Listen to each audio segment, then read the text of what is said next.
So you guys are here for the tea talk, correct? Then you're in the right place. Excellent. Love to find out, kind of what general level of understanding and knowledge about tea and tea processing stuff everybody has.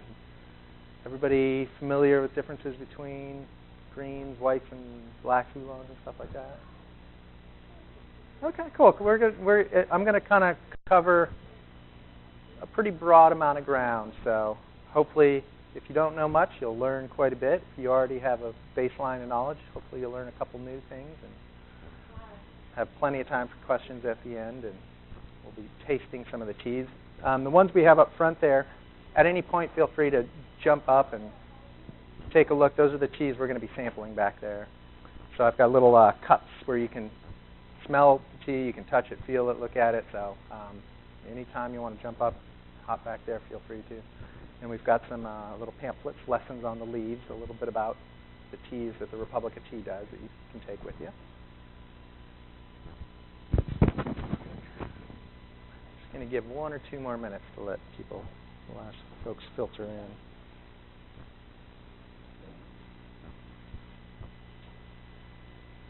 How you doing?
All right. Let's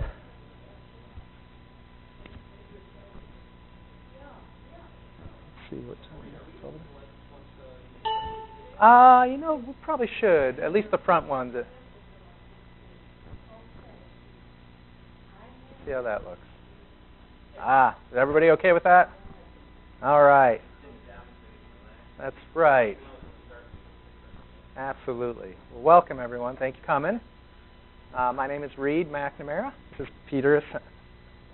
Last name is Essenen. There we go. We're from the Republic of Tea, and today we're going to be talking about tea. I have been working at the Republic of Tea for 3 years, and have learned quite a bit in that time from what I used to know, but I just want to throw out there the disclaimer right now that I would not qualify myself as a tea expert in any way, shape, or form.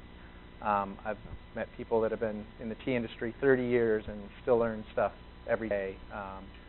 Tea has been around for thousands of years, and there's a lot of history tied up in it. So I'm constantly learning. But I do hope today to share with you some of the basics about, how is tea made? What's the difference between the different styles of tea, from a white tea up to a black tea? We're going to taste a few different teas today. Everybody here probably has a different level of knowledge at this point, but please don't hesitate at any point to throw your hand up and stop if you got a quick question or want some further explanation. I'll try to stick to this and not ramble off too much, but I'm fascinated by tea, especially the way tea interacts with our history and our culture.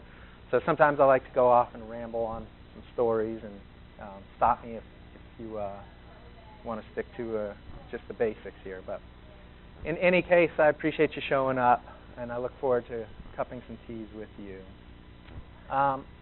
kind of give you the agenda, I want to go quick overview of the tea plant itself, what it means to be a premium quality tea, the different processing styles to get the different types of tea, and we're going to focus today on the 4 most common premium quality teas: 100% white tea, green tea, oolong tea, and black tea. I also get a lot of questions about caffeine, so I just want to talk quickly about caffeine and how we decaffeinate teas, and then of course sustainability, which in our ever-changing world is very important to this industry, which is, like I say, it's been around thousands of years. So this is the basics of tea. What is tea?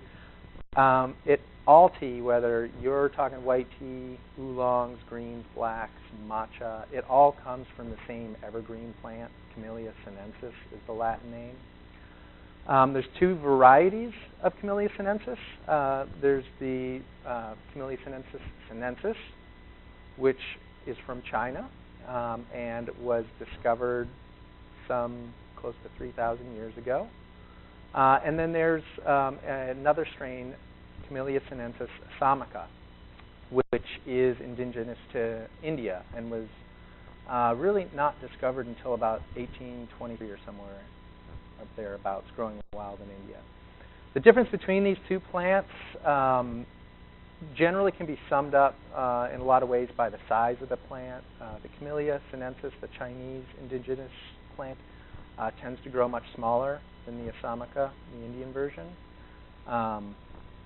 Assamica, sometimes you'll hear about tea trees, and when I say a tea tree, this is different than the tea tree oil that you sometimes use for facial products, things like that. But if left untended, an assamica plant will grow, it can grow upwards of 40 feet. It will look like, a tree. The pictures we always see of tea gardens and tea fields tend to be those very neatly manicured rows of about waist-high plants, which is how the Camellia sinensis, the Chinese version, has been typically cultivated for thousands of years. But the assamica plant tends to have a larger leaf. It tends to grow fuller if left untended, and it tends to have a slightly bolder flavor. These are some generalizations, but generally speaking, the Chinese sinensis version tend to be grown for white, green, and sometimes oolong teas, whereas a lot of times the assamica strain will be cultivated for black tea. Yep. We're going to talk about herbal teas. It's kind of funny, here in the States, we call herbal teas teas, which is kind of a misnomer because it doesn't contain any Camellia sinensis, most of your herbal teas. In Europe and elsewhere in the world, they actually refer to an herbal tea as a tisane, T-I-S-A-N-E, which is more clear because, like I say, herbal teas tend not to have Camellia sinensis. They tend to be plants, bark, stems, leaves of other plants. Yep.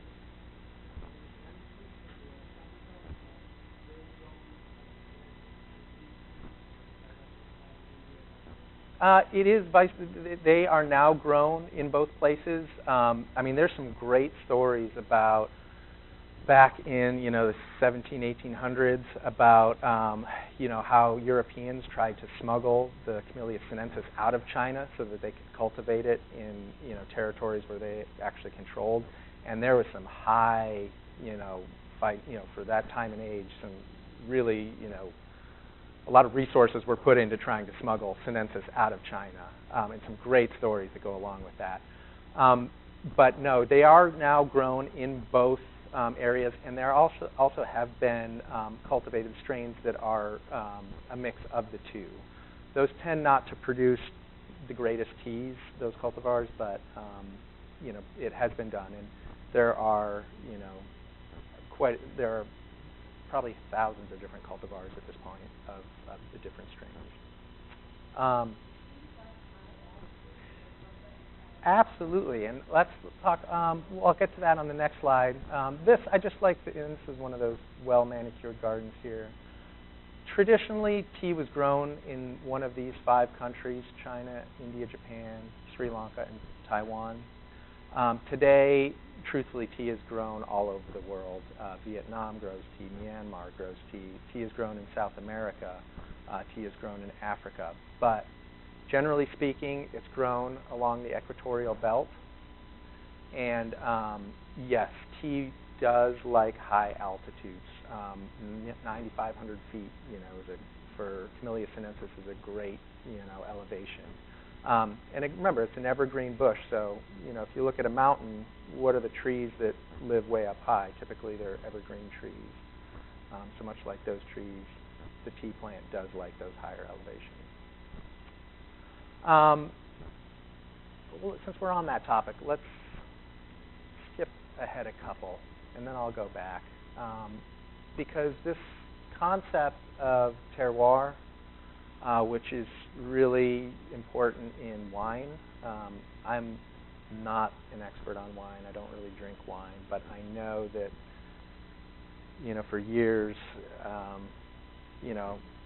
always thought it was odd that, people focus in on the climate or the microclimate, which is what we would refer to as the terroir, and how that affects wine plants. But as I learn more about tea, it's really fascinating. This is to me, one of the most interesting things about tea. The elevation, the soil quality, the soil acidity, the microorganisms that are living in that soil, the vitality, all of that has a, pretty significant impact on the character of the tea that you're going to get. And I've had the chance to try, this was just fascinating to me, the same strain of tea of sinensis, Camellia sinensis, grown on one side of a mountain versus grown on the other side. Literally, a 5-minute walk over the top of the mountain. But the microclimate in those two different areas is different enough that it produced a different flavor tea. Very subtle differences, but differences you could tell from those two different microclimates. So this, every season is, your climate is going to be a little bit different. So every season, your tea plants yield a slightly different character. And this is where the art of tea making really, really comes into play. So someone who's been, just grown up in the tea industry, grown up in that world, will know, based on the climate that we've had this year, I'm going to adjust some of my processing techniques this way because we've had more rain this year or we've had less rain this year. So there's so many different variables that you really do have to consider as, as someone who makes tea when you're trying to create essentially the best cup that you can every season. Yep.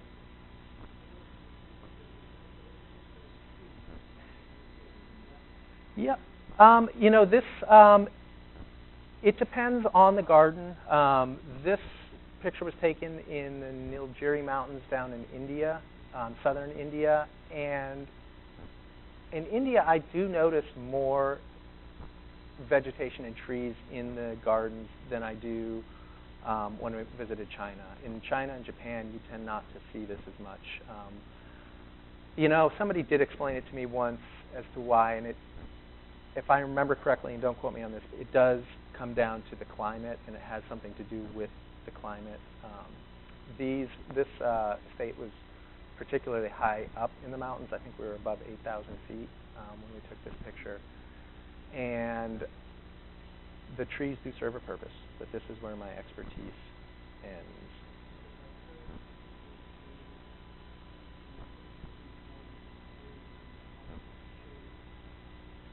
Yep. The most common example would probably be Japanese matcha.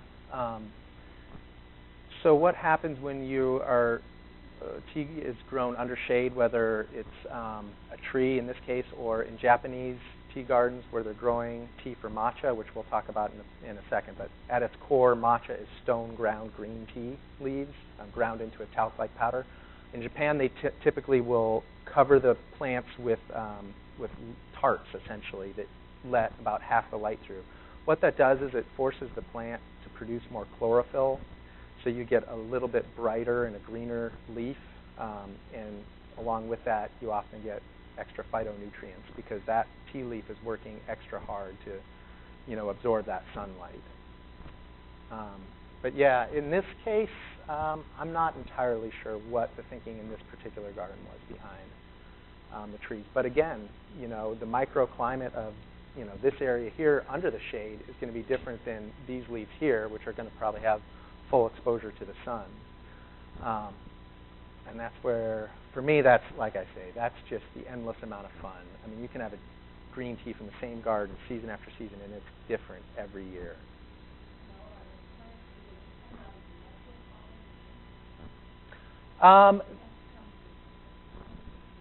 They actually, most tea plants will rarely, if ever, bloom, and we'll talk about why in a minute. But the vast majority of tea out there is actually essentially spliced from another tea plant. And let's go back, and this is the slide that was right before that we skipped over, and this is why your tea plant typically will never flower, and therefore, pollination is not an issue. What we're doing for premium quality tea is we're picking in the springtime each year, we're going to pick the top 2 leaves in a bud. So let me see if I've got another picture here. You can kind of see in this picture, the freshest growth that's coming up off these waist-high plants is, the spring growth. In the first growth of the spring we call the first flush. That's the first picking of spring. The second picking will be the second flush, because those tea plants have basically in most areas been sitting dormant all winter, kind of storing up their energy, waiting for spring. Spring comes and they shoot up those first leaves. That's what we want for premium quality tea. Those are the most tender. Think about any plant that new growth is where that plant puts all its energy and all its resources. So those are what we want. So what we're doing is essentially year after year, we're never allowing these plants to get to that flowering stage. So when it comes time and you say you just bought up a little more land and you want to expand your garden, what you're going to do is you're essentially going to splice plants that you've had. So some of these plants, some of these tea gardens will have plants that are hundreds of years old at this point, and they have been at waist high for decades, if not longer. And every spring come through and we get that fresh growth. And what we do with that fresh growth is a really important part, because like I said when we talked about terroir, all tea comes from Camellia sinensis. So that means whether you're drinking a white tea, a green tea, oolong, black, all of that originated, and with one exception, the white tea, which we'll talk about in a second, from those 2 leaves in a bud, that fresh growth. Whereas white tea, as we'll see in 1 second, is just the bud. We actually get that before the next 2 leaves have grown up.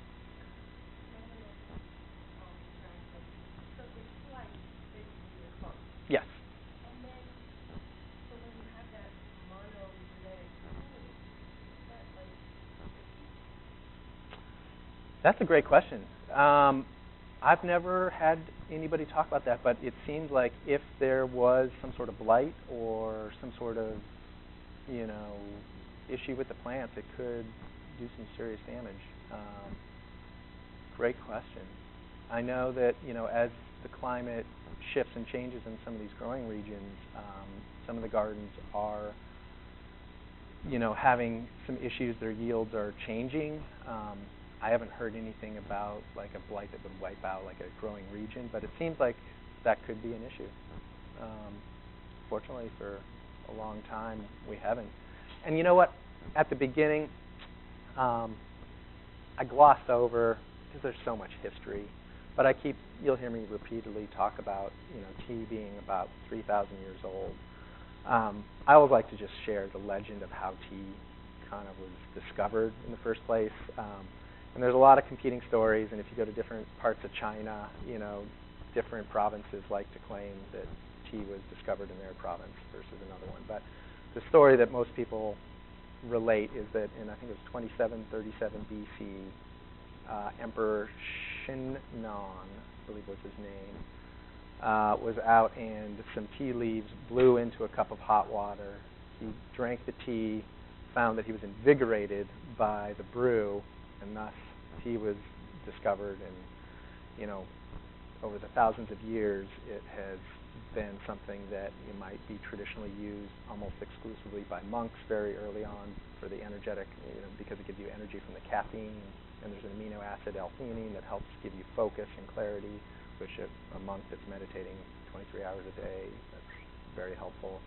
To something that was really, a tea was something that was enjoyed only by the elite or royalty, to stages in history where it's widely consumed, and then when you get into the history of how Europeans discovered tea and how that impacts European culture, there's just a ton of history there. I mean, books and books and books. If you like history, learn about the history of tea. There's some great stories. And I mean, truthfully, tea still is part of our culture today. I mean, in pop culture, whatever we call a contemporary culture, the Tea Party, Boston Tea Party is a defining moment in America, and now we have our new Tea Party, which is not, and really doesn't have anything to do with tea, but still that cultural importance of tea in America back then shows up today. Mm-hmm. Yeah.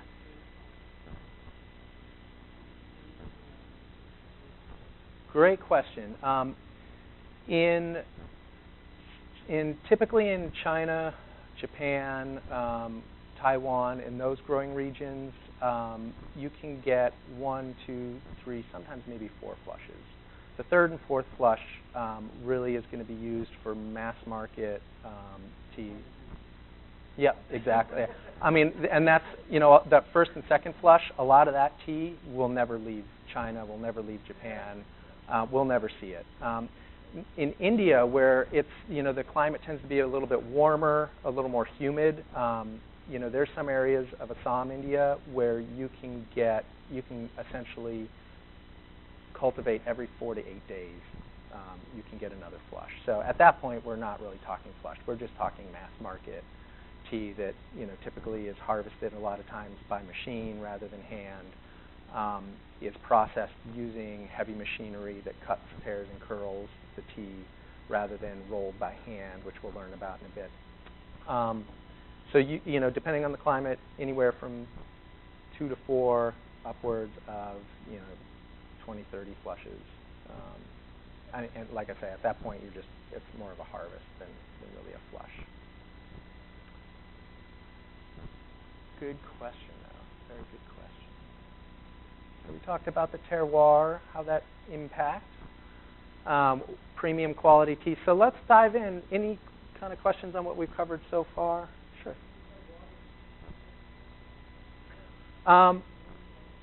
Most. I've never visited a garden that waters the way like a farm in the Midwest would.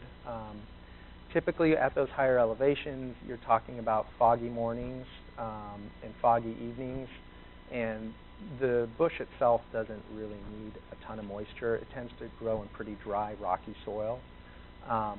So most gardens, I mean, the gardens I've visited, it's the bush. There's no fertilizers used. There's no pesticides used. Again, premium quality tea, the higher up the elevation, typically the higher quality tea you're talking, but you're also talking higher elevations where there's less need for pest control. There are some gardens, again, when we talk about mass market, lower elevations where they're dealing with pests, there will be pesticides and fertilizers used. Premium quality tea grown at those higher elevations really doesn't typically need those types of applications. So, this picture I like. This was, again, we were in India. This is the Chamraj Tea Estate in the Nilgiri Mountains. What I love about this is, when I'm talking, a lot of times I'm doing this presentation where tea is just brand new to people. And I really try to hammer home that point that no matter what the tea you're drinking, it all comes from the same plant and from those same leaves.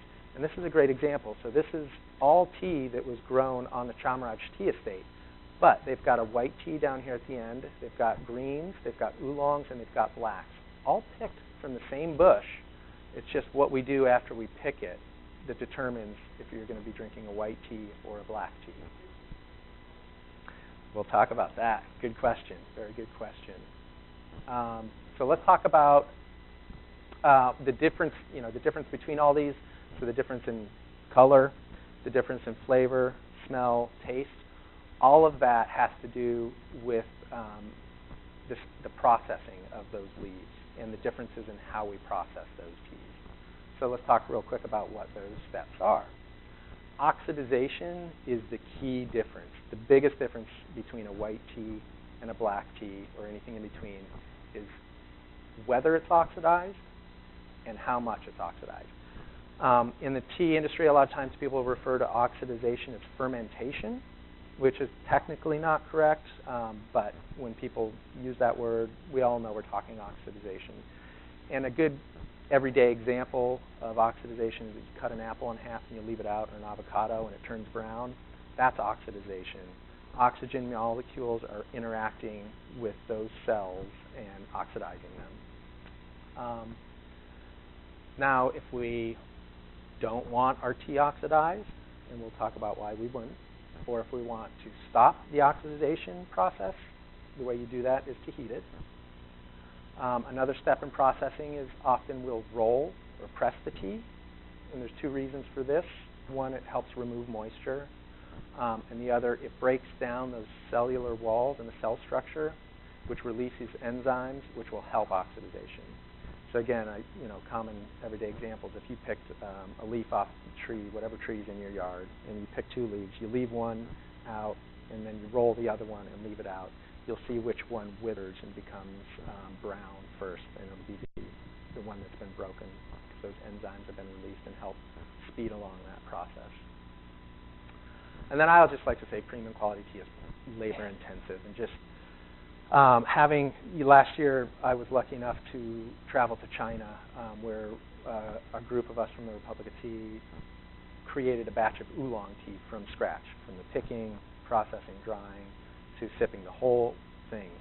And I can tell you that we probably don't charge nearly enough for any of the tea that you buy.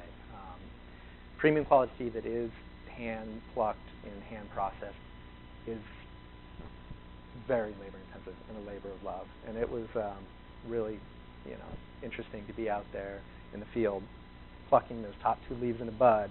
And I thought I was moving along pretty quick until, somebody else who's been doing this a while showed me how it's done. And I was probably moving at about 20% the speed that an experienced plucker would move. There are different ways. So the traditional way is hand picking, and it takes just a little twist and a yank, and it comes off. There are some gardens that will use essentially what looks like a hedge trimmer, and now that one's not as precise.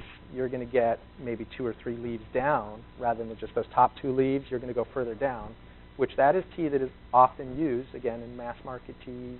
And there's a grading system that I'll talk about at the end. The lower down the plant you move, it changes the grade essentially. And then there's actually in Japan, they've done some incredible work with machinery where you can actually get a really high quality tea that is plucked by machine. And this is where you'll see typically the most well cultivated gardens. I mean, just row upon row of just everything neat, organized exactly. And they have these machines, kind of like a Zamboni, but not quite like a Zamboni. Similar size, but they will move over the tea leaves and pluck those top 2 leaves in a bud. And everything is so precise, and the gardens are maintained so well that that can be done and produce a really high quality cup of tea.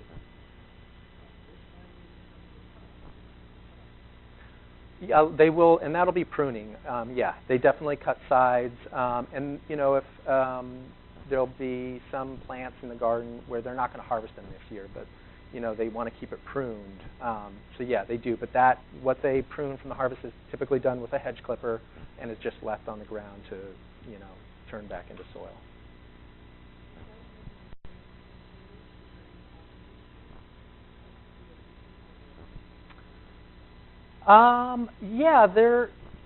I've seen tea leaves deep fried, and come out crispy. And have you You know, when we talk about matcha powder, the stone ground green tea that's turned into a powder, there's a lot of stuff you can do with that we'll talk about. But yeah, tea leaves have been used in certain culinary, you know, in certain dishes.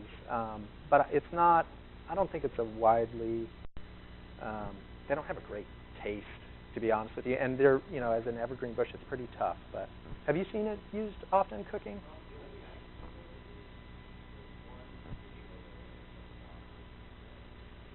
Yep.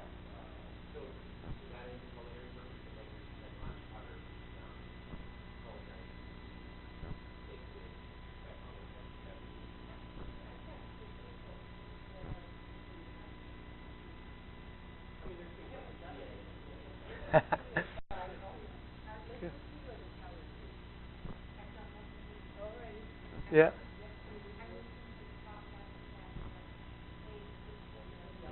Yeah. Yeah, tea oil, which again is different than tea tree oil, the kind of minty, or, you know, I forget what the word is, but, you know, that you use on your face and in shampoos and stuff. That's different than tea oil from the tea plant. But oil from the tea plant is great for stir frying. It's a really high heat oil that has a really high flash point. So great for really hot flash cooking. Yep, great question. When we get into the black teas at the end, I'll be talking a little bit about that because most of the English and American, Irish, and European teas tend to be black blends. Mm-hmm. Sure. Good question. Not particularly. You know, I don't have any memories associated with the gardens that I've been through. But at the same time, I'll be honest, like the beauty of the gardens is so overwhelming sometimes that sometimes all my senses might not be, you know, might not be registering in my memory. I'm sure they do have a particular smell, and if I smelled it, it would probably take me back because smell is such a powerful sense. But that's an interesting question. I'm hoping to this year. So let's talk about the types of tea. We're going to go from the least processed to the most processed. The least processed tea is white tea. White tea is the least processed. It's also the most rare. It's also the most expensive. And it's also one of my favorites, unfortunately. It used to be, legend has it, I mean, it really was reserved only for emperors. It is only the first buds of spring. So you keep hearing me talk about 2 leaves in a bud. White tea is only the bud. So there is literally about a week in spring where those buds will be blooming. And the tea, white tea, real white tea should come only from the Fujian province of China. So in 1 week in spring, the whole world's supply will be picked in that 1 week. So you can understand how it commands a premium price.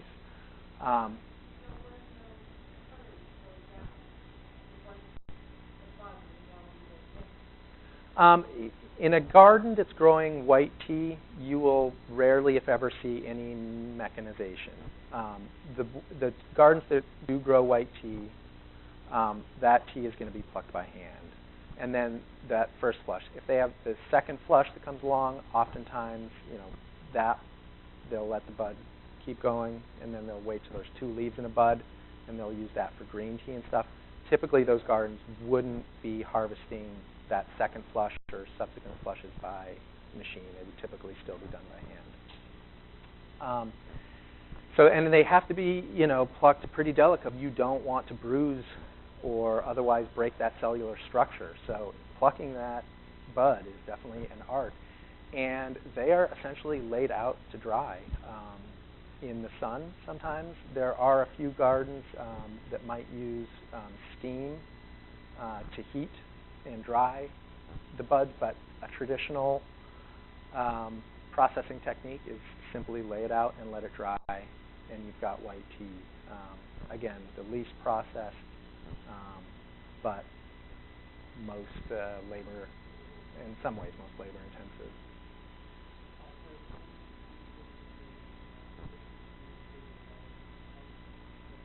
Mm-hmm. Mm-hmm.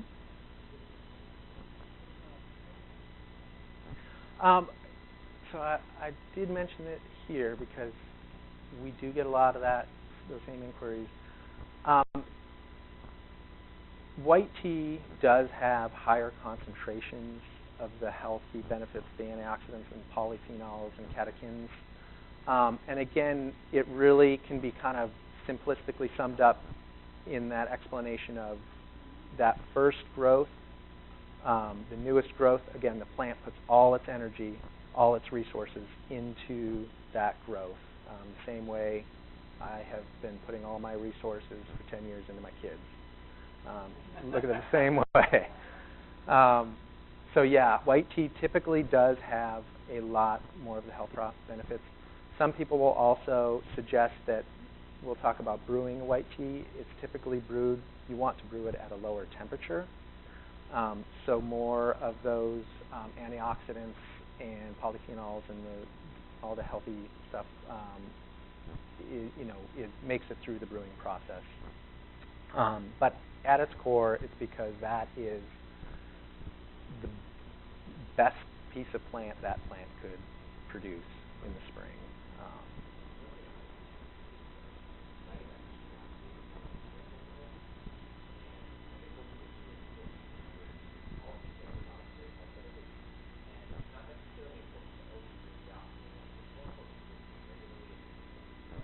Yeah.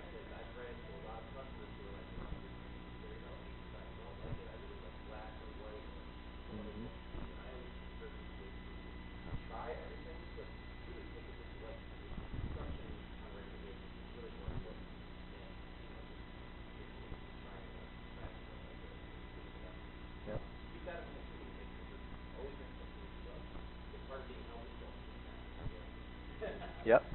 Great point. Absolutely.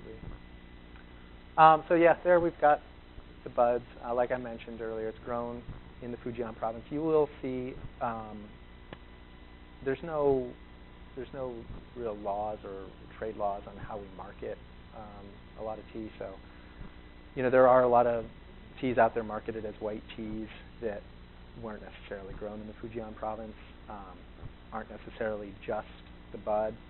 Oftentimes it'll be an unopened bud and a little bit of leaf, which might be a white peony, is a term you might hear. But at its core, a true 100% white tea should be that unopened bud, should come from the Fujian province, and is plucked during that very short window, which incidentally, I think we just finished it probably last, no, actually might be coming up. Yeah, we're in January, so probably next month or two will be the 2015 harvest. Has a very light, sweet taste. I love white tea. To me, it's like I said, it's my favorite. And Peter mentioned that some people will, he gets a lot of comments. I tried green tea and I didn't like it. How you brew the tea is really, really important in how and what flavor that cup is going to yield. With white tea, it's really important. You don't want to use boiling water. You want it well short of boiling. 170 to 180 degrees for a white tea is appropriate.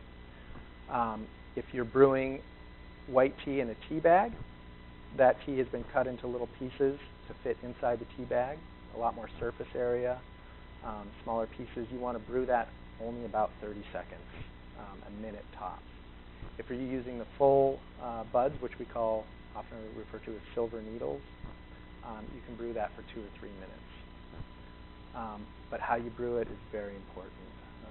I for years didn't think I liked green tea because I was using boiling water, but as we'll talk about in a minute, you don't want that.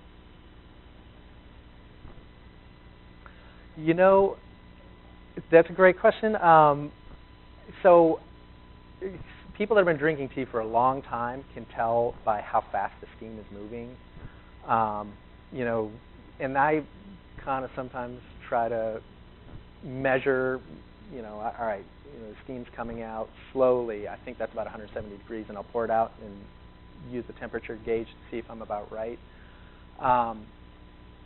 Another technique some folks will use is they'll bring it to boiling, and then they'll wait 2 or 3 minutes, and in that time, typically, it will have dropped, 10, 20 degrees.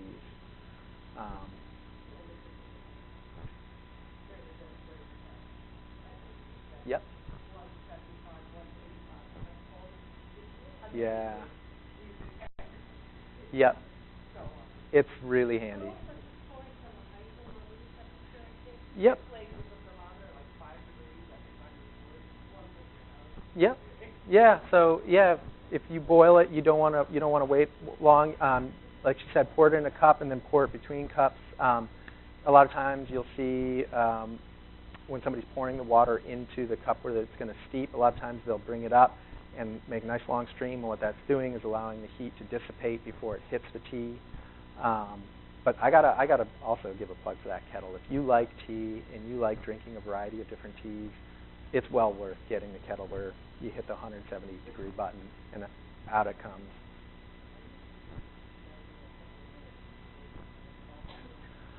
It depends on the tea. If you were using a white tea in a tea bag and it was in for 2 minutes, you're probably going to find that it's a little bitter. A lot of the tannins that you don't want released will have been released. And I'll cover it on each one, but generally speaking, if we're talking tea bags, which is what the majority of people use, 30 seconds for white tea, 2 to 3 minutes for green tea, 3 to 5 minutes for black tea or oolongs, and then herbal teas. Personally, I just leave them in for the whole time because you can't go wrong. Mm-hmm. Yes. Absolutely. It totally depends on the tea, and when we get into oolongs and stuff, I was going to mention that's one of the great advantages to full leaf tea. It is a little bit more work, but you do get multiple steepings out of it. So here's my experience. When I use a teaspoon of tea for a 6-ounce cup of water, I usually can get out of a green or an oolong 2 or 3 steepings out of that. But then last year, like I said, I went to China where we were drinking oolong teas. And the way in this particular location, the way they brew it is they don't use a teaspoon. They use a ton of oolong. And then they'll brew it not for 2 or 3 minutes like we're just talking about, or 3 to 5. Literally, the first steeping will be just 10 seconds, and then they'll pour it out. The second steeping will be 20 seconds, and you have a small cup. Because they use such a high volume of tea, you cut back on the time. And with a lot of oolongs, the 3rd or 4th steeping is the one that's considered the best flavor. But again, if that's using that traditional technique of, I don't even know how many teaspoons we're using. In a brewing cup about yay big, literally it was filled almost to the top with tea. Oh, and yeah. So it varies, and I would encourage experiment. See which steeping you like. Use more with a shorter amount of steeping time, or use less with a longer steeping time. I really liked some of the flavors we got out of the oolongs by using a large volume of tea with short brewing times at the beginning and extending them as you went down the line. The 3rd, 4th, sometimes it was the 5th or 6th cup of tea, or steeping rather, that was the best flavor to me. But they went on for like upwards of 10 or 11 steepings in that scenario.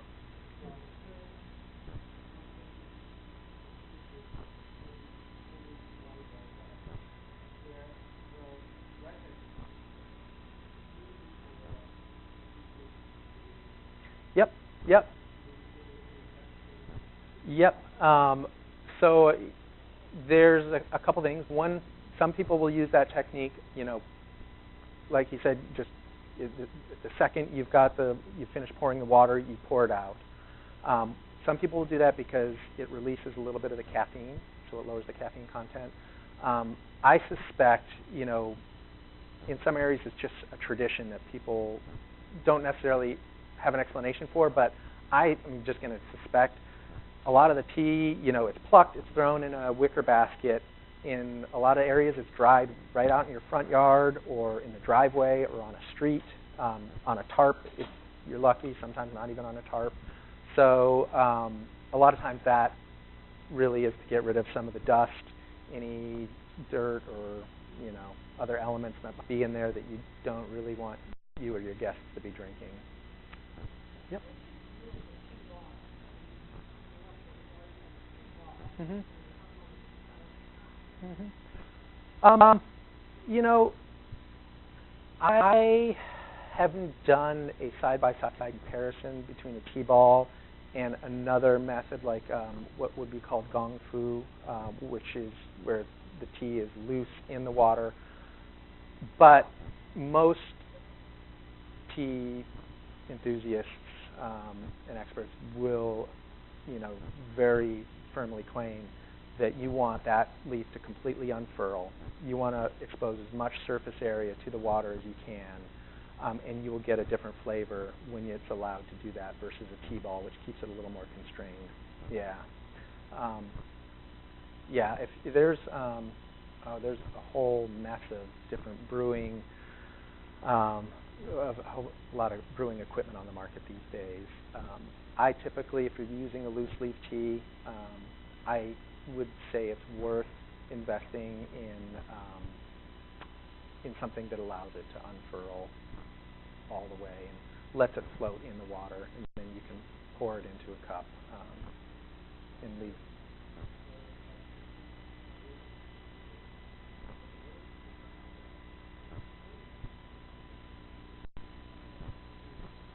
Mm-hmm. Yep. And then you just take the basket or the strainer out. Yep. Yeah. Yeah. Yeah. There's a lot of good equipment on the market these days, including that. So green tea. Okay. So we're back to 2 leaves in a bud. Like I said, white tea is just that unopened bud.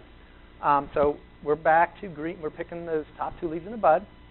Now, green tea is unoxidized. We do not, once it's plucked, we do not want to let it sit out exposed to the oxygen and allow it to wither and allow it to oxidize. So as soon as you can after plucking, you're going to apply heat to the tea leaves to prevent oxidization. And there's different ways of doing this. Generally speaking, in Japan, they'll use a steam method. They'll apply steam to the leaves to halt the oxidization. More often in China, it will be a dry heat.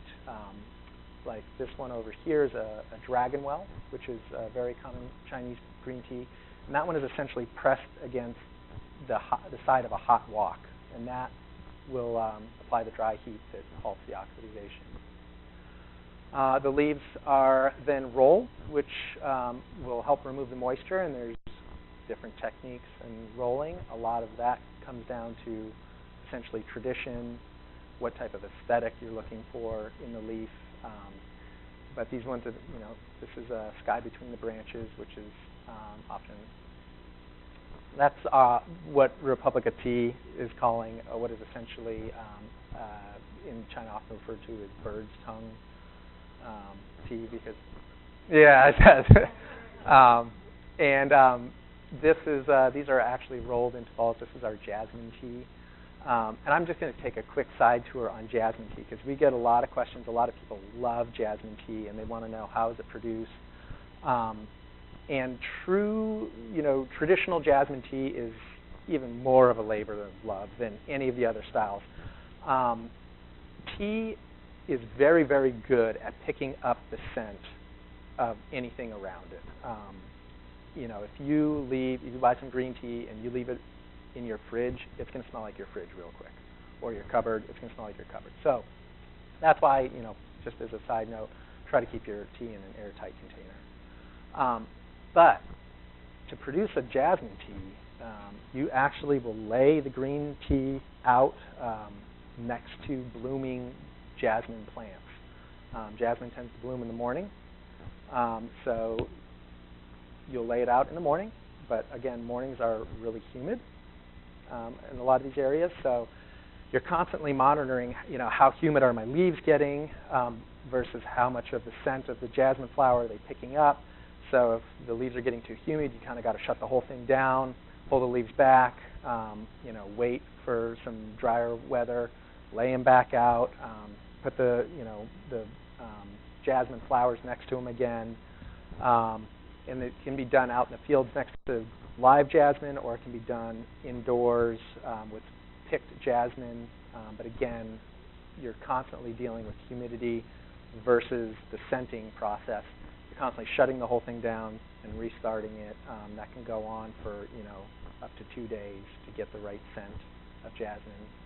And then typically, jasmine tea is rolled into this type of ball. And I just want to point out real quick, you'll see these white streaks. It's green and white. We've got white here. These are those unopened buds.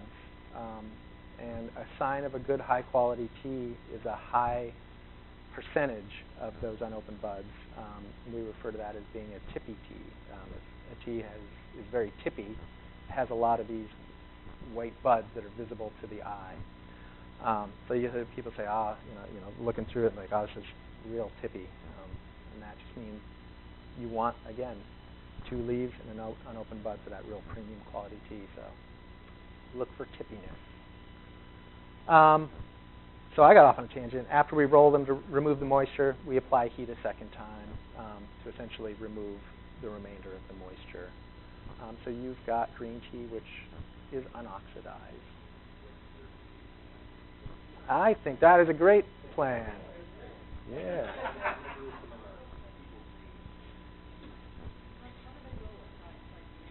Sometimes it'll be done by hand. There are machines that will roll it. I was thinking about putting a picture of one of these in here. But it's hard to describe this machine. It's like a big cylinder. There's a flat tray, and then there's a big cylinder, and it kind of moves around in this formation, and it takes the leaves and it will roll them up. But, if you see something that's that tightly rolled and that nicely rolled, typically that will have been done by hand, not by machine. So we are sampling our People's Green tea. Like I said, a lot of premium quality tea, historically, way back in the day, was reserved for emperors and for the elite. But the Republic of Tea, we think everybody deserves to have good premium quality tea. So our People's Green tea is a Chinese green tea, and Pete here is an expert brewer. And we will, while I'm talking, he'll pass out some samples. Now, just a quick note about tasting. So I've done a couple courses with the Specialty Tea Institute, and they do trainings where you can learn about tea and become a tea expert, and you take a test and do all this fun stuff. But you do a lot of tasting. It's a 2-day course that I did over the weekend, and you're in a room like this all day learning and tasting. And what I was taught and what I firmly believe is that there is no wrong reaction to a tea. You can't, if you taste it and it brings up memories of cutting grass, in the summertime as a kid, that's legitimate. That's what it tastes like to you. If it tastes like seaweed to you, it tastes like seaweed to you. There's no wrong answer if you're talking about tea, there's no wrong answer to what that flavor tastes like to you. Like coffee, or I don't know if they do this with wine, but you want to let it spread over your tongue, so a lot of times we'll slurp. Give it a nice loud slurp. So what that does is it brings the tea with oxygen, spreading it over your tongue, to give you a nice, a nice full exposure over your palate. But in a traditional cupping, what we would do is, and this is a traditional cupping. So we've brewed the tea. We have the dry leaf. We have the dry leaf here that you can touch, feel, smell. Then we have the brewed leaf there, which again you can touch, feel, smell. And this is all ways to determine quality or just interact with the tea. And then you've got the brew itself, which again, you definitely, I always smell a tea before I try it. Smell is such a powerful sense. And then give it a nice slurp, and don't be embarrassed to slurp. It definitely helps the flavor.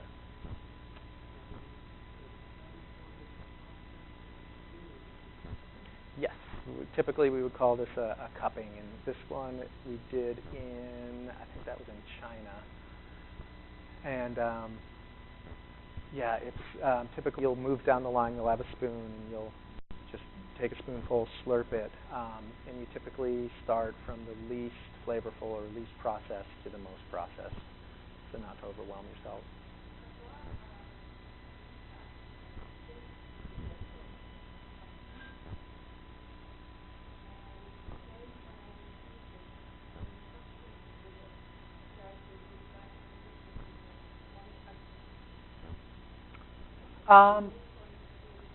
I've never heard that.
Yep.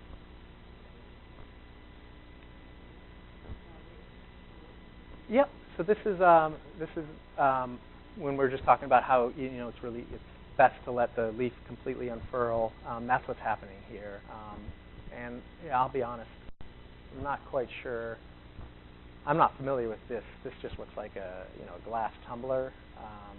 Typically, when I brew tea, it's in something like this where you can very easily remove the leaf from the water itself. I'm not quite sure what the plan is here, too.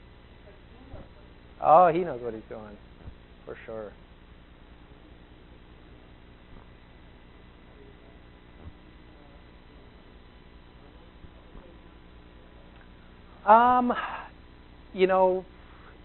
I've seen it in burlap sacks. I've seen it in metal. I've seen it in newspaper. The most important thing is that it's airtight. And metal definitely offers the best and easiest way to keep it airtight. But most of the cuppings that I've been to, the tea is already out in little paper trays. And typically, I'm guessing most of the cuppings I've been to, they were pulled from larger burlap sacks that you would ship it in. Yeah. So typically, green tea has a light, sweet taste. It can have vegetal notes. Some folks will taste citrusy notes, grassy notes, and there's so much variation. It's all about what is your experience with the tea.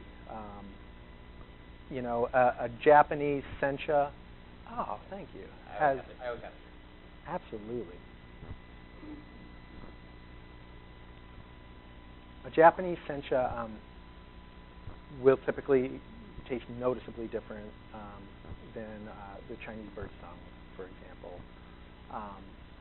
We actually, at the Republic of Tea, we just started sourcing our first Korean green tea, Korean Wujian, we call it. And that one tastes unlike any other green tea I've had. When I taste it, for me, it has slightly sour, like a slight sourness to it, but also some flowery notes, which I love. I tend to myself gravitate towards green teas that I experience as more citrusy, as opposed to ones that would be more vegetal or grassy. But I also, personally, I did not have a huge vocabulary when it came to tasting. Like I said, I don't do wine tastings. I didn't drink a lot of coffee before I was introduced to tea, but I do make it a practice every day for the past 3 years. I, at least once a day, will sit down with 1 or 2 teas and just put my full focus into tasting, smelling them, trying to do it in a relaxed way where, what kind of memories does that taste bring up? What kind of memories does that smell bring up? And it is, I believe, personally, that you can build your palate and build your vocabulary for tasting teas. And the more you do it, the more subtleties you notice. You start to notice things like mouthfeel, which on the next one we're going to try is a milk oolong, and a really velvety mouthfeel, which 5 years ago, if you said velvety mouthfeel to me, I'd been like, you're crazy. I don't know what you're talking about. That's just your marketing talk. But it really is a practice. And like Peter said, if you can incorporate a tea that you like into your routine every day, you are going to enjoy the health benefits, but you're also going to develop a relationship with that tea, with the taste, with the smell, and you'll notice different things about it every time. And then when you get a different batch, you might notice, hey, this probably was from a different season or a different flush, because I'm noticing these subtle differences. If you like food, you like tasting, it can be a ton of fun. And it can be, again, for 30 years, one of the people we work with is a gentleman named Roy Fong. He's been, recognized as an expert domestically and in China, as an expert on Chinese green teas. And we were with him in China last year, and the tea that we made, I actually got to tell this story. This was fun. The tea that we plucked, I told you about, we plucked it. We went through all the steps, and 36 hours later, we had our finished batch of oolong.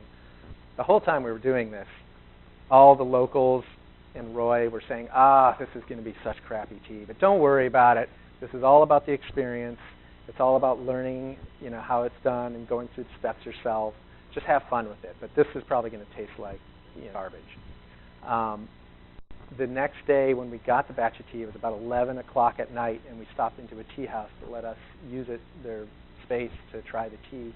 This is a guy, Roy Fong, like I said, recognized as an expert around the world in Chinese green teas, specifically oolongs and pu'ers. And it's one of the top 10 teas that he's ever tasted. It's by far the best tea I ever tasted. Everybody was blown away. The gentleman whose farm we were at, where we did the plucking, he's third-generation tea merchant. He's been doing this his whole life. He called Roy up the next day. He's like, what the heck did you guys do to this tea? There's no way it should be this good. The previous day, before we arrived, this gentleman had been at a tea auction and had paid, I forget the price, but when I converted it to $1 per pound of tea, what he paid for the winning tea at this auction was just an ungodly amount of money for this tea. Ours was better than that one. Everybody felt it was. So for me, that was a really cool experience, because the whole time I was plucking, in the back of my head I was going, oh, you know what, wouldn't it be so cool if this tea just blew all these people away, and it turned out to be an awesome tea. And the whole time everybody's saying, don't be disappointed when it doesn't taste good. Yeah. So at the end of a very long day, at 11:30 at night, everybody's jet lagged and tired. That was a really just something I'll remember for my whole life, and really invigorated us enough to get back to the hotel. That was fun. So green tea, also, and what we're seeing here is traditional drying technique. Personally, I just love the symmetry of this, and I love the way it looks. This one actually, I believe, is Japanese. This picture I actually got off the internet. This is not one from my personal collection. But like white tea, it's very high in antioxidants and polyphenols. Clinical studies have shown it will help reduce cholesterol. And then just wanted to quickly mention the L-theanine which is an amino acid found in green tea. L-theanine works in conjunction with caffeine to give you what we call at the Republic of Tea, T-mind. But L-theanine, actually, you can probably find it in capsule form out in the supplement section. A lot of people will take it because it gives you a nice, gives you a little bit of energy, but also gives you clarity and mental focus.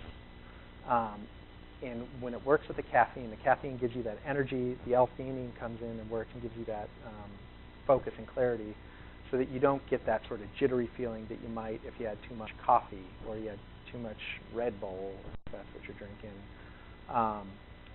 So L-theanine is definitely an important in achieving what we call T-mind, and that's what, like why the monks found tea so beneficial for meditation. It gives you the energy to stay up, but also gives you that focus. And when I'm working on a big project for work, I'll have a few cups of green tea, and it gives me that energy, but I don't feel scatterbrained and wild. I can buckle down and focus, and it doesn't leave you with a crash at the end. There's caffeine in all tea. How much caffeine ends up in your cup usually is a function of water temperature or how long you've brewed it.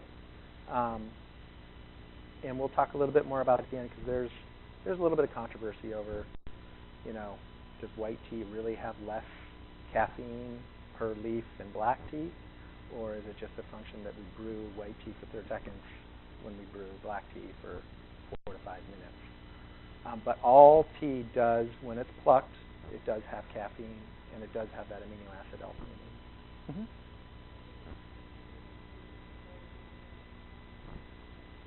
It does not. Nope. Yep. Good question. Yeah, even if you boil it, I'm pretty sure the L-theanine makes it through. I would have to double check on that, because green tea, as you probably know, you typically use less than boiling water. But have you heard anything on that? Boiling versus boiling?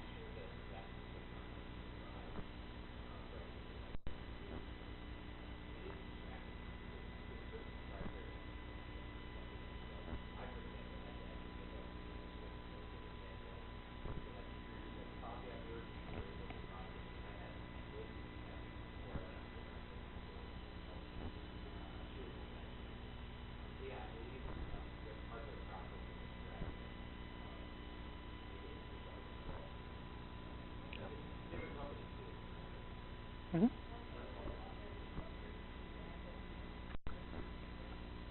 If you're looking at a tea that says caffeine-free, it should be an herbal tea. And again, that goes back to this kind of weird nomenclature thing where we refer to herbals as tea in America, even though they don't contain Camellia sinensis. If it's caffeine-free, there's so many herbal teas out there. Most of them are really beneficial. Hibiscus, for example, can help lower blood pressure. Ginger is a great digestive aid. Both those are caffeine-free. But technically, there's decaffeinated, which means the caffeine has been removed, and there's caffeine-free, which means there never was caffeine in that to begin with. Yeah. So I would get the first brew, and I was under the understanding that that's like 6 months of it. Yes. And then you get to it. Yep. The first. No. And that goes back to some people, if they're buying, tea that has not been decaffeinated, the kind of at-home process for decaffeinating is, brew it for 10 seconds and then pour that out and don't drink that, and that flushes away some of the caffeine, which it does. So yeah, the second brew will definitely have far less caffeine than the first, but there will always be some in there. Any other questions? Mm-hmm.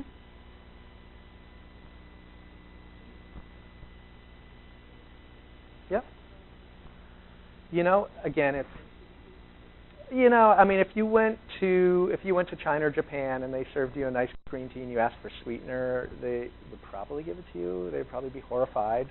But again, it comes down to that personal preference. The important thing, like Peter said, is if you're incorporating tea into your life every day, unless you're doing equal parts tea and equal parts sugar, you're still probably coming out well ahead on the health benefits. Absolutely. I mean, again, it all comes down to personal preference. Before I learned how to brew green tea correctly, and I was using boiling water and brewing it too long, and I would get a really bitter, tannic taste, I would use honey to cover that up and to help it blend. And when I drink iced tea, I'll be honest, I like my iced tea sweet, even if it's a green tea. And honey is my preferred sweetener. But if you're using a little sweetener in hot tea, and that will change what you taste, and if that brings the taste that you like, then I say go for it. I mean, there's really there's no wrong way. We've been doing this for 3,000 years, and I'm sure over those 3,000 years, everything has been tried. So don't ever let anybody give you a hard time if they do.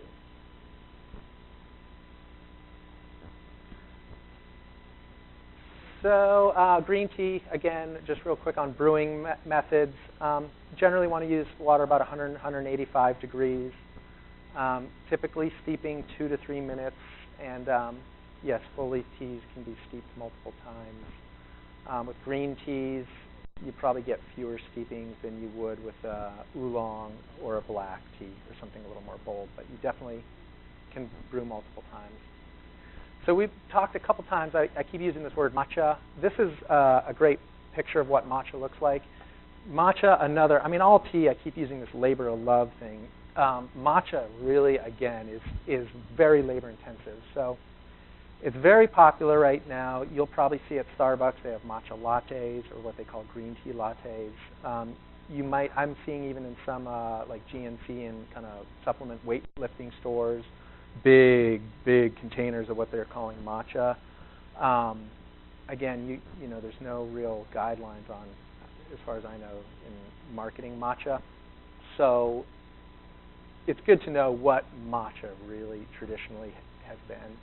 Traditionally, it's a Japanese-grown tea. There's 3 or 4 provinces or areas in China where this tea is grown. It is shade-grown.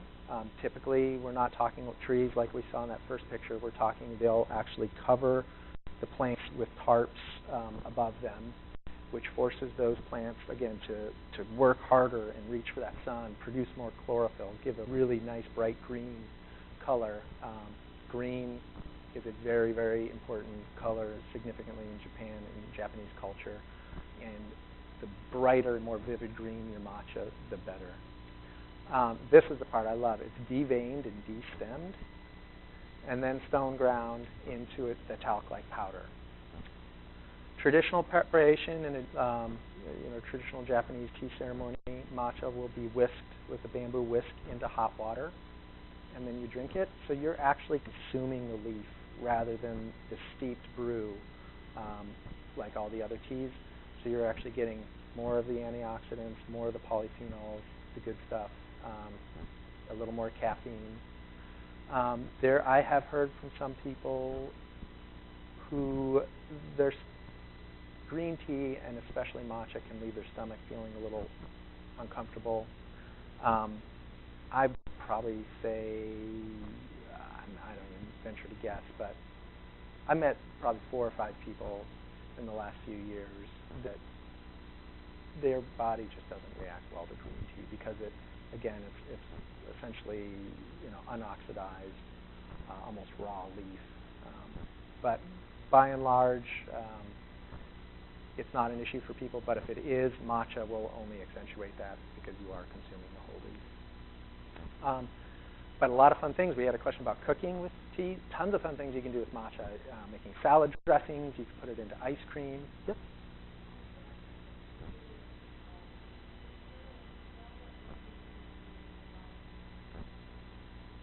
Mm-hmm.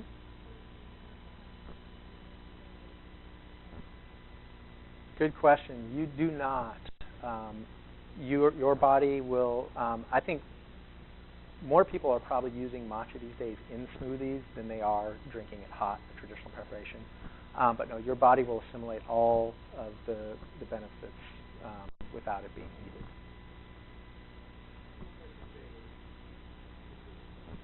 Okay.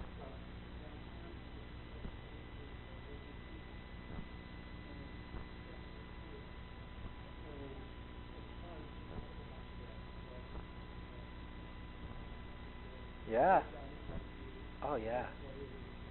I would recommend anybody, if you have the experience to go through the ceremony in any way, of a tea house or it can be as I'm not saying that's not elaborate, but it can go from that to a very 2 or 3 hour, very long elaborate ritual, depending on where you're going. But it's a lot of fun and something I would definitely recommend anybody trying.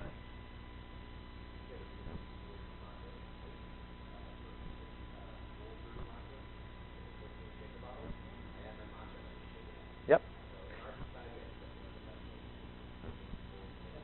Yep.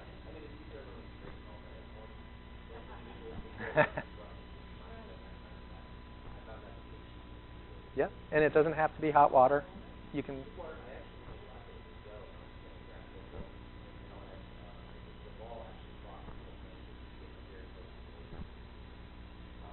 Yeah. Yeah. So you don't have to use hot water. You can use, or milk. You can be room temperature cold. It'll still, as long as you mix it, it's essentially a suspension, because the matcha powder, if you let it sit, you'll watch it all settle. It doesn't actually dissolve into water. It's essentially suspended in the water. All right, oolong teas. These are some of my favorites, and we are going to try our milk oolong. If any of you are lactose intolerant or vegan, it's fine. There's no milk in this. The milk is simply a description. This is the one that has that really velvety mouthfeel. It has a really nice sweetness, almost like evaporated milk. This has turned out to be one of my favorite teas. So an oolong tea is semi-oxidized. Again, white tea, green tea, fully unoxidized. After we picked it, we heated it or dried it out right away so that no oxidization takes place. Just to, spoiler alert, black tea is fully oxidized, all the way oxidized. And oolong is somewhere in between there. And somewhere in between, there's a lot of room there. So there's a ton of variation in oolongs. And this is, again, a real art form to know when do you want to stop the oxidization, when do you want to heat it, how do you want to roll it. Some people, instead of actually rolling like we've been talking about, they'll just bruise the edges of the leaves to release a certain amount of those enzymes that help that oxidization, but not too many of them. But again, we are starting again with the top two leaves in a bud. Roll, bruise, as I said, to release some of the enzymes for oxidization. And then we let it oxidize to the tea gardener's satisfaction. And you'll use all your senses to figure out when should we stop this oxidization. You use sight, smell, feel the leaves, how withered are they. And when it gets to the right point, you're going to heat them to stop that oxidization process and remove the moisture. Over here, we've got one of the most famous oolongs. It's Wu Yi oolong. This one is our milk oolong that we're about to try right now. And this is a Tea Kuan Yin, which, again, is one of the most popular oolong teas from China.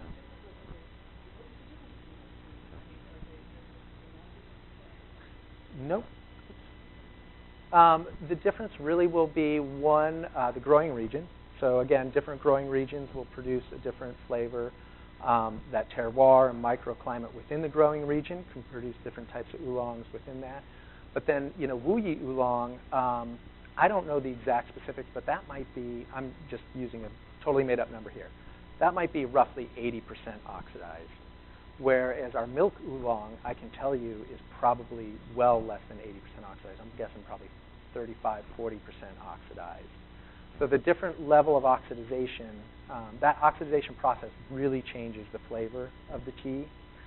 So, and the difference might also come down to Wu Yi oolong is not rolled, so less of that cellular structure has been broken, less of those enzymes have been released. Whereas in Tea Kuan Yin, in milk oolong, they are more rolled. So that oxidization process is a little bit different than your Wu Yi.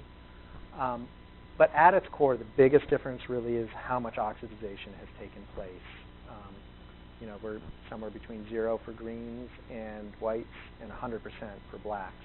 So there's a lot of room in between, but typically it's at least 20% to 80% oxidized in that range. No, there's none.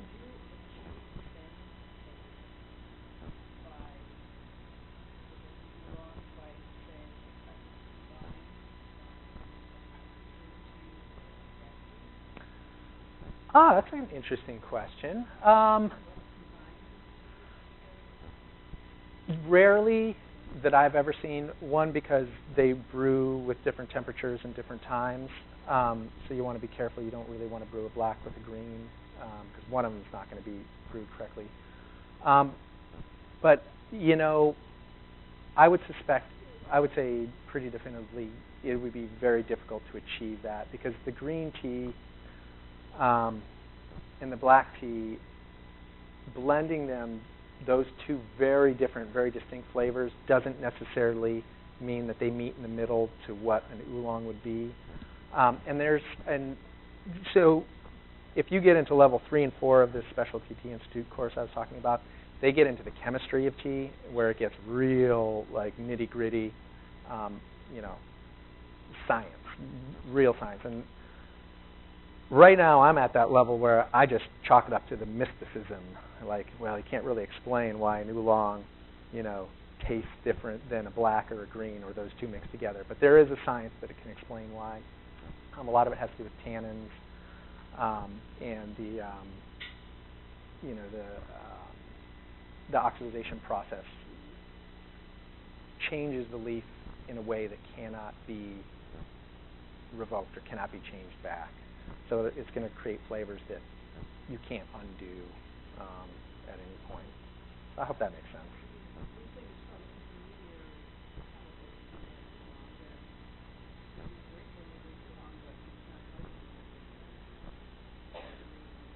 Yep, I think that's a good description. I don't know if they create different chemicals, but it creates different chemical reactions within the leaf itself that produce a flavor that you can't get at either of the other ends. Yeah, that's a great way to put it.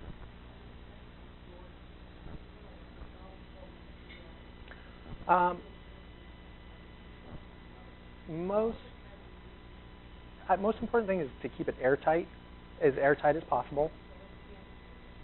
Yep, and you do want to keep it away from light, generally speaking, and also humidity. Keep it dry, keep it airtight, keep it room temp. That's the best way.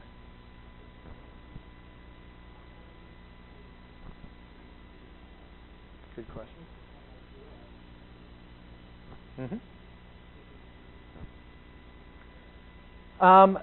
So, there are people who will say if it's more than 2 or 3 days old from processing, that it's probably not going to be very good. Yeah, and that's what it was like in China. Our oolong, that we tasted the day after it was done. I still have some in my freezer, and I can tell you today it definitely does taste different than it did the second day. My mother-in-law had some tea that's probably been there 20 years, and I brewed that, and it didn't taste great, but it's not going to make you sick necessarily if it was stored properly. Tea has typically, I think, less than 1% moisture content after it's dried, so you're not going to get any. You shouldn't get any molding or mildewing or anything like that if it's stored properly. But honestly, it's. I hate to compare it to beer, but typically fresher is better. But when you're talking about white tea, again, that's harvested during 1 week of the year, and that's the whole year's supply. So take care of it. You really won't. At the end of the year, you'll notice some subtle differences if it's kept properly.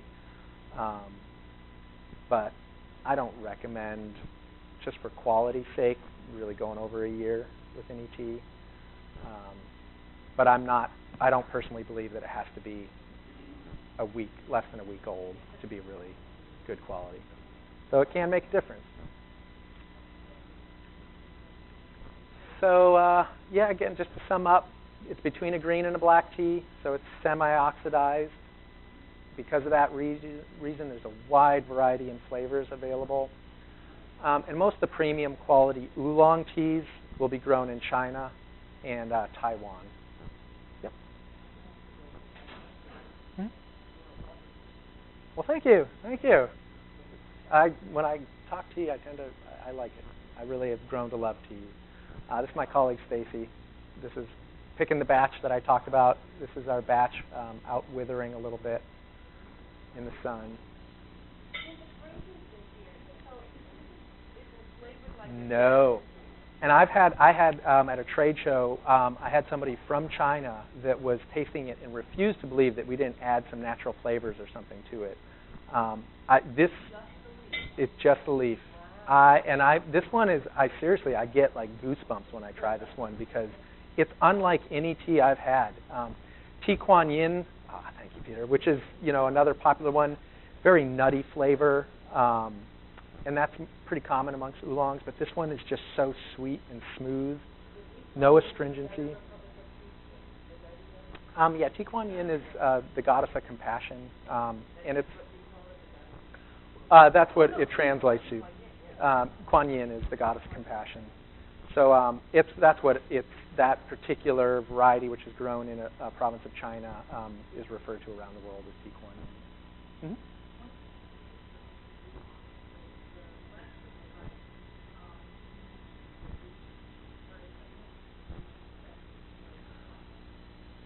Yeah, it might be. For the milk oolong, I actually cannot tell you how much of this flavor profile is from the region and from the process.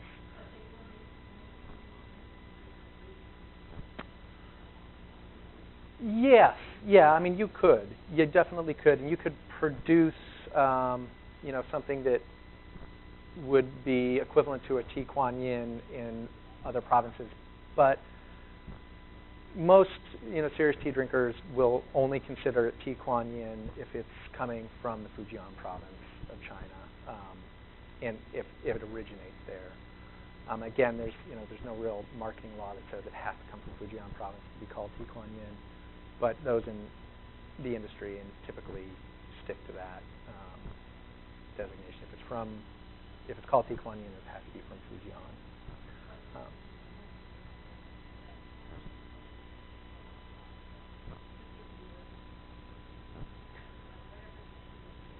Yeah, I'm actually not. I know we get it from China, and I'm not sure off the top of my head which region in China we get it from. And I'm not aware of another milk oolong out there. So this one we are calling milk oolong because that's the milk part is something that it was evoked to us when we were tasting it. Whereas Wu Yi oolong or Tea Kuan Yin, those are names that are used industry-wide.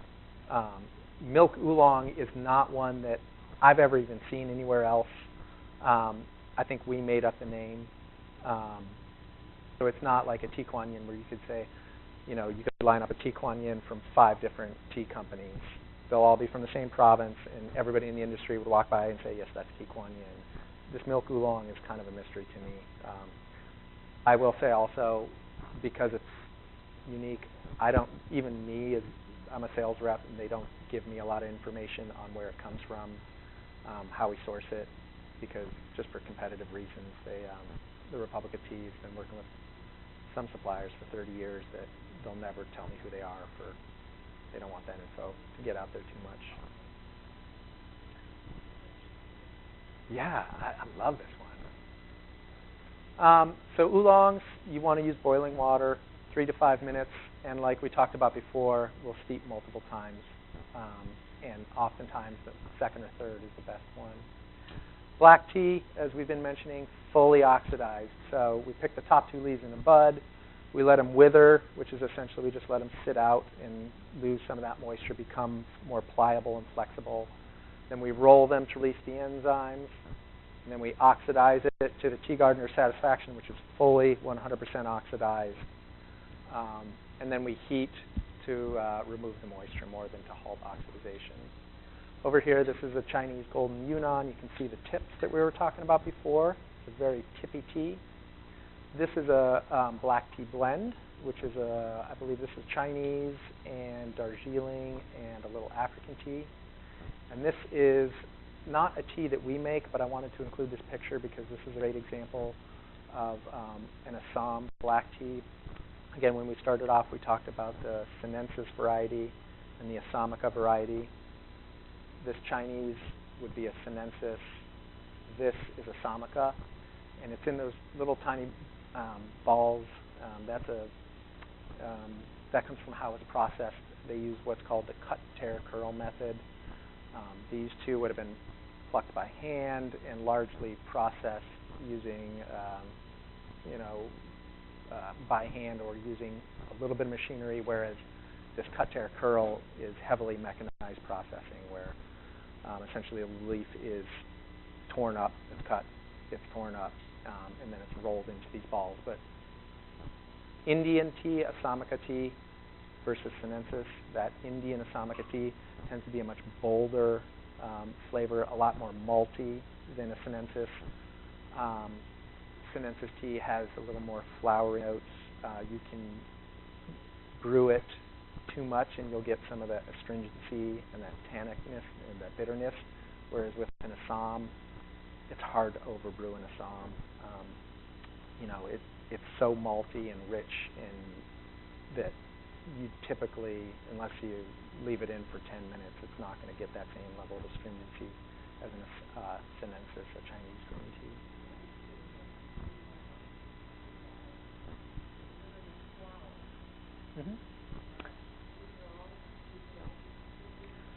Those I'm pretty sure are an herbal tea.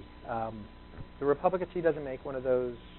That flower, I don't know exactly what type of flower it is. It's really nice process.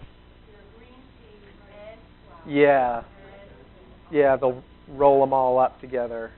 I get a lot of questions about that. I should learn more. We don't make one like that, so it's these ones, and then also we saw the jasmine pearls, as we call them, those really nicely tightly rolled green tea that was exposed to the jasmine. Black tea, as I mentioned earlier, tippy is a sign of quality.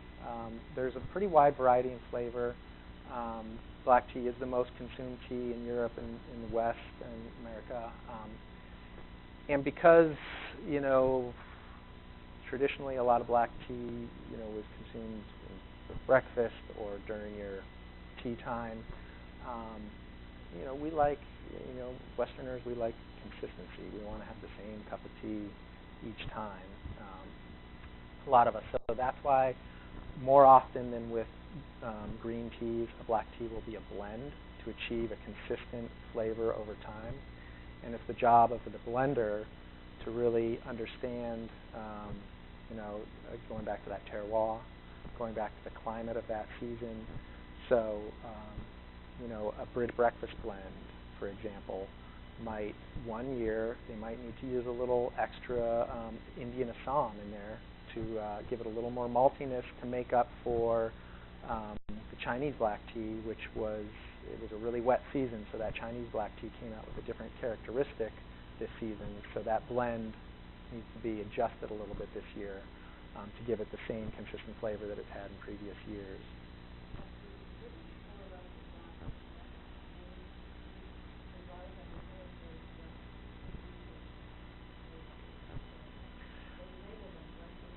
Yeah, British. There's kind of like a British breakfast tea.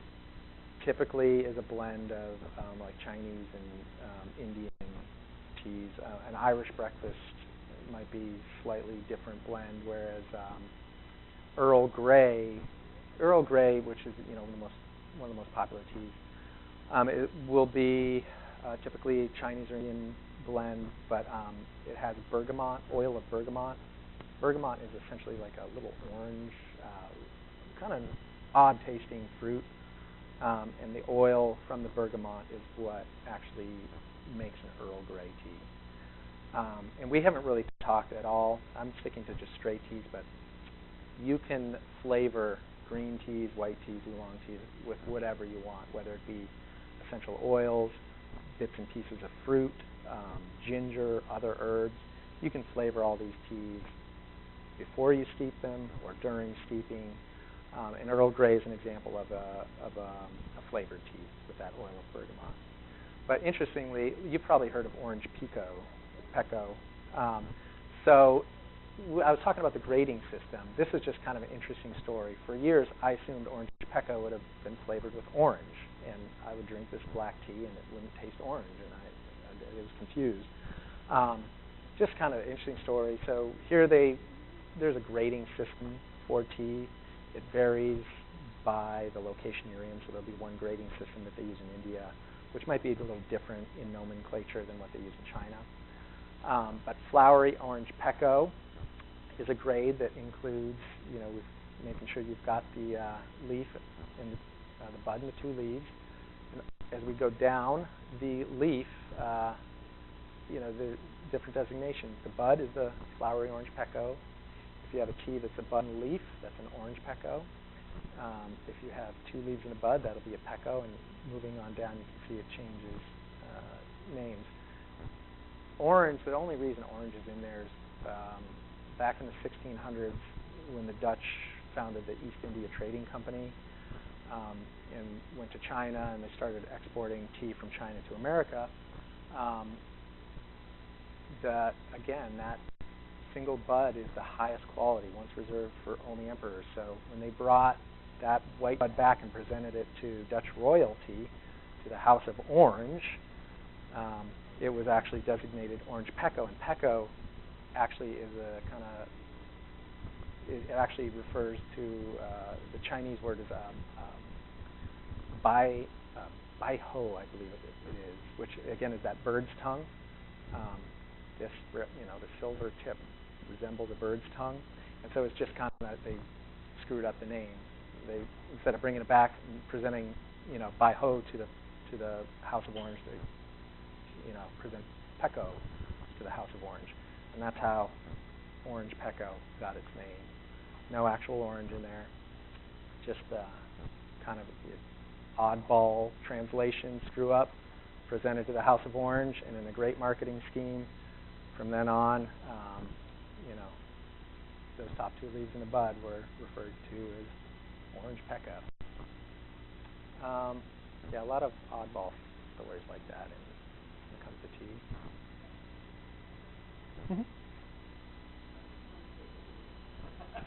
Souchong and Congo Bohe. This is actually one I'm not familiar with. So this is the Chinese grading system. I'm more familiar with the Indian grading system, which uses flowery, orange, tippy, pekoe. I'm not exactly sure what this is. Souchong, if you've ever seen a lapsang souchong, that is a black tea that's been smoked over a fire. And a lot of times, if you're going to smoke it, you don't want to use the most premium quality bit of it to smoke it. So go down, lower down the leaf to use some of those leaves. And that's a great tea.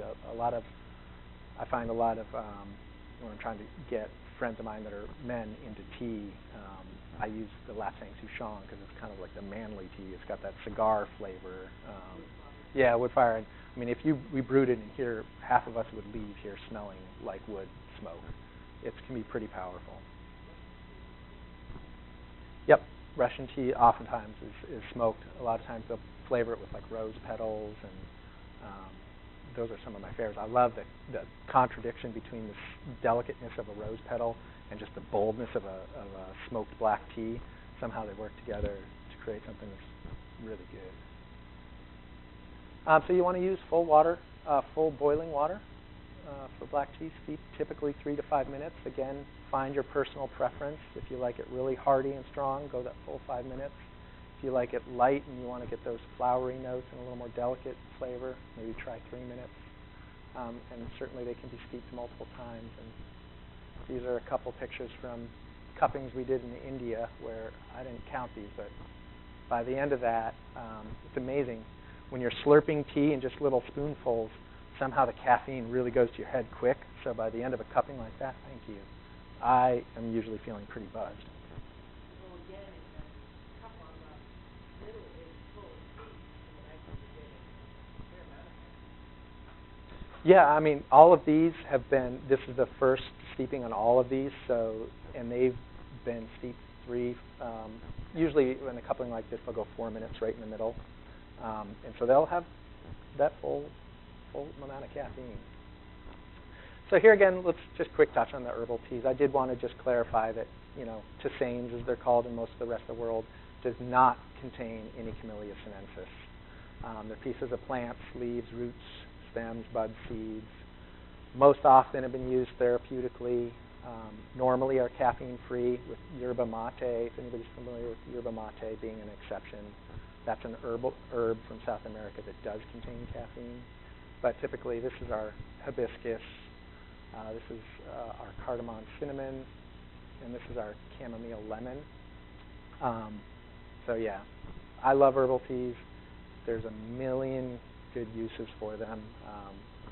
I've been drinking a lot of ginger tea lately. You've probably heard a lot about turmeric, and turmeric's a great anti-inflammatory. There's some great turmeric teas out there, but they don't contain Camellia sinensis, so technically not tea, but you're not going to hurt my feelings if you call them tea. Yeah. Caffeine, like I said, typically a cup of white tea will have the least amount of caffeine. A cup of black or oolong tea will have the most. Really, most people will acknowledge that caffeine content varies based on the volume of tea that you're using. Again, I go back to the story of drinking the oolong, where they filled it up to the top with dry leaf and then poured the water in. You're going to get more caffeine out of that than if you use 1 teaspoon of tea. The steeping time, the water temperature, all affects how much caffeine comes out. And at the end of the day, there's no science to this. Tea plant A, on the north side of the mountain, will have a little different caffeine content than the plant on the south side of the mountain. And different leaves on the same plant will have slightly different levels of caffeine. It's not a constant, steady thing. And they found this with coffee as well. You can sample coffee chemically and find wildly, drastically different flavors of caffeine from one day to the next. So there's a couple processes. Some people will use essentially what's a water flush. Again, if you flush it with water, that pulls some of the caffeine out. Some of the mass market teas will use a chemical process using solvents and chemicals. I'm not a big fan of that. We use what's referred to as a CO2 flush.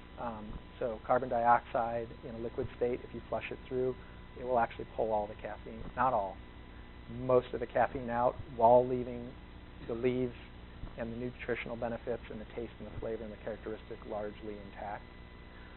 And interestingly, you can then take that caffeine that you've removed, sell it to Red Bull or what have you. So it's still, the caffeine that's removed is still usable. And we just launched this year a line of high caf teas where we take that caffeine, which also has the amino acid L-theanine, to give you that nice, calm, focused energy. And we've added a little extra caffeine and L-theanine to some of our teas, and that's why we've got the B on all of our stuff, because it gives you what we call a better buzz. So. No, and I'm wondering if that's where your pollinator question came from seeing the bees. Yeah, not a lot of pollinating going on in tea gardens, mostly splicing. Yeah, red tea. So there's two types. The most commonly referred to red tea would be rooibos, which is a spiny bush that grows in Africa, and it's very commonly consumed in a lot of African countries, especially in the south of Africa. And it looks like rooibos, R-O-O-I-B-O-S. The spelling, it's pronounced rooibos. The Republic of Tea was the first company to bring rooibos to the domestic market, and basically we found people had no idea what is rooibos, how do I say it, so we just started calling it red tea. Because when it's the bush is oxidized, the needles turn a nice reddish color. But in China, some people will refer to some oolongs or black teas as red tea, so there can be a little confusion there. But you don't, outside of China, you don't typically hear red tea used to describe Camellia sinensis.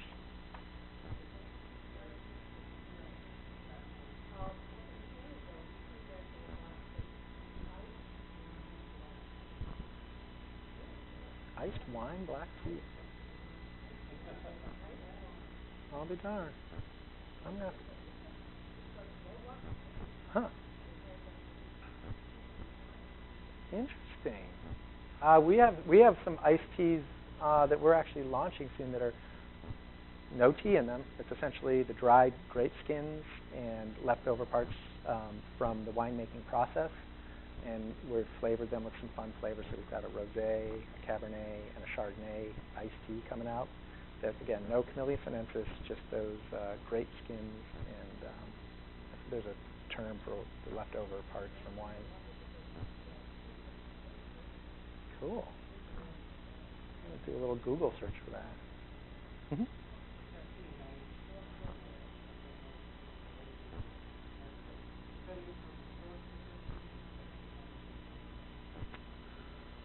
You know, I would suspect if somebody's having in that conversation, they're probably referring to the difference between, say, coffee and tea. I mean, coffee, the caffeine in coffee will affect me differently. Like Peter was saying, he had a bunch of coffee.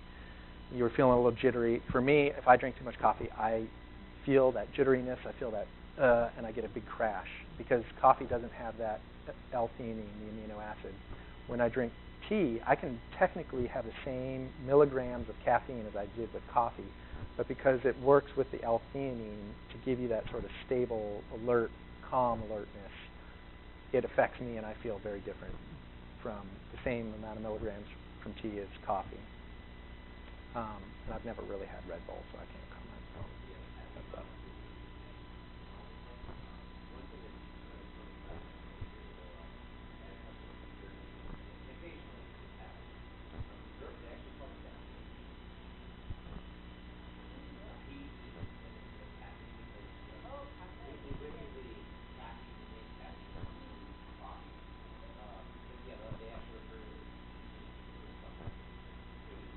Yeah. And I actually had a conversation with them, like, you need caffeine to live? No, it's easy. Caffeine, well, same molecule, but yes, because it creates stress. The other compounds typically from these plants that affect how the caffeine affects. Just like different, just like different nutrition, different types of food. The chocolate has other compounds besides the caffeine. Some people love it, some people attack it. But chocolate is also warming for certain other compounds. That's the Yep. Good explanation. You bet. Sure. Great question. So I get a lot of questions about organic tea, and a lot of times when I'm demoing, I like to demo our tea that I consider the highest quality, the best flavor, and a lot of our teas are not certified organic. The reason is essentially for the Republic of Tea, because we choose quality over certification. Really, the highest quality teas, again, are grown at the highest elevations, and once you get above 8,000-9,000 feet, you really very rarely are dealing with pests. So there's not a need for pesticide use. Our policy at the Republic of Tea is when we purchase tea, we send it to a third-party lab to be tested for pesticides and all that to European organic standards to make sure that there aren't. But I will say again, gardens that are lower elevations are going to have a bigger problem with pests, and there are gardens that do use pesticides and that do use fertilizers. But the traditional gardens that are producing in the traditional methods that are grown at those high elevations, as a general rule of thumb, will use far less, if any, pesticides.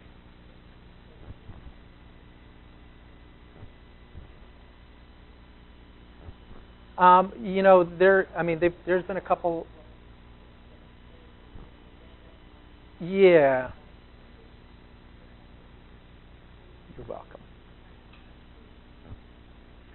Yes, if it's certified organic, you can definitely feel assured that artificial fertilizers and pesticides have not been used, and it meets the USDA standards. And I get that a lot, yeah. And it's, you know, it's something that I brought up. My background is in the natural industry, and I, at home, eat organically as much as possible. And when I came to the Republic Tea, found it odd that we don't do more organic teas. But a lot of the gardens that are growing using those traditional methods and producing a really high-quality cup of tea, they're small gardens that are never going to go through the USDA paperwork process, getting the inspection, all that stuff. Yep. Yep. But there's no real. It's, you know, it's. I wish I had a good answer for you. If it's, you know, there's two things. You learn about the company, call them, ask them questions. I always encourage that because it lets the company know that people care about this and are interested. But beyond, you know, knowing or talking to the company directly, the only way when you're walking through the store, looking at a product, is if that organic or biodynamic or other labels on there. That will tell you that, you know, it meets those standards. There are some others. If they mention that they're part of the Ethical Tea Partnership, that is an organization of producers and manufacturers that are working towards best practices in tea cultivation. And essentially, the gardens of an Ethical Tea Partnership garden will be meeting what are essentially our organic standards and also fair trade standards for better living standards, better pay for the work and stuff. So look for Ethical Tea Partnership, look for USDA organic. Demeter is a biodynamic tea, which a lot of people describe as beyond organic. Fair trade is another good label to look for. But if it doesn't have a label, it doesn't say anything, there's really, unfortunately, no way to know. And you may see, like at Bed Bath & Beyond or TJ Maxx or Marshall's, a tea that really nice packaging. Looks like it should be a really high-quality tea. It may not be. In a lot of cases, it's not. It may have been grown at 3,000 feet. It may have been doused with pesticides. There's really no way to know. The last thing I guess I would say is, if you're continuing to learn about tea, and you can start to tell the difference between inequalities of tea, both by looking at the brewed and unbrewed leaf, by smelling and tasting, typically you can learn over time which ones are the higher quality ones, and you can know in your back of mind if this really is a good high quality tea. Chances are much better that it was produced without pesticides. But it's a tough one. I wish we had the label on more of our teas.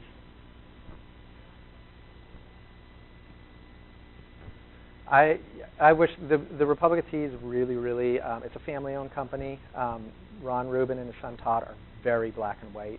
For example, we have a line of Be Well teas like Get Clean, Get Gorgeous, all these herbal teas for therapeutic uses. The rooibos that we use in all of those teas is a certified organic rooibos, but they won't put it on the label and they won't mark it as organic unless 100% of the tea in that bag is organic, and that's just their own personal standard. Yeah, they're very black and white, and I guess they see it as, you know, they were the first company to really introduce premium quality tea to America in 1992 when it was all red rose and Lipton. And for people that know the Republic of Tea and have been drinking for a long time, they tend to learn about those quality standards through our website or through talking with us or seeing us around. But to the newer consumers that aren't familiar with the Republic of Tea, I will be the first to admit we don't do a great job messaging pesticide questions and issues with fertilizers and pesticides.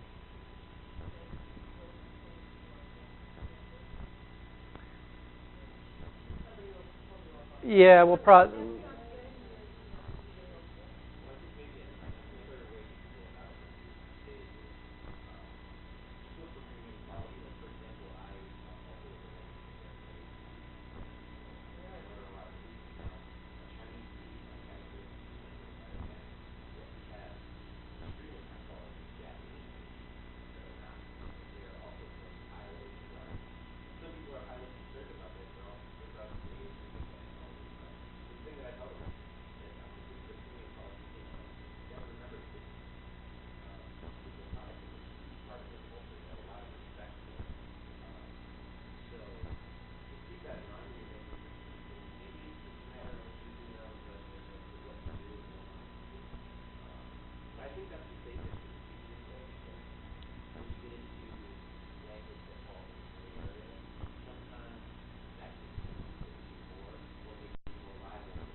So I'll just throw out there. Obviously, I like to, as the Republic of Tea, my job is to sell more Republic Tea. But I will say Rishi is another brand out there. Most of theirs are certified organic, but the ones that aren't, it's a very high quality tea. The Republic of Tea and Rishi are two of the highest quality generally available teas out there, and I would recommend any of the teas in either of the lines. It's pretty mass market. Yeah, I mean their teas. I don't know a whole lot about their sourcing, but they're a great company. They're family owned. I have a lot of respect for family owned companies. They do a lot of good things. So I know as a company, I think they do. I think they're a great company. In terms of the quality and how and where they source their tea, they are probably sourcing from much different gardens than we are. Due to the volume of tea, I mean they sell a lot more tea than we do. And when you're moving in that type of quantities, you typically, and at those price points that they're working at, you typically are working with mechanized gardens, lower elevations. But they do have some, I believe they've got a line of organic teas if you want that lower price point, medium quality but organic.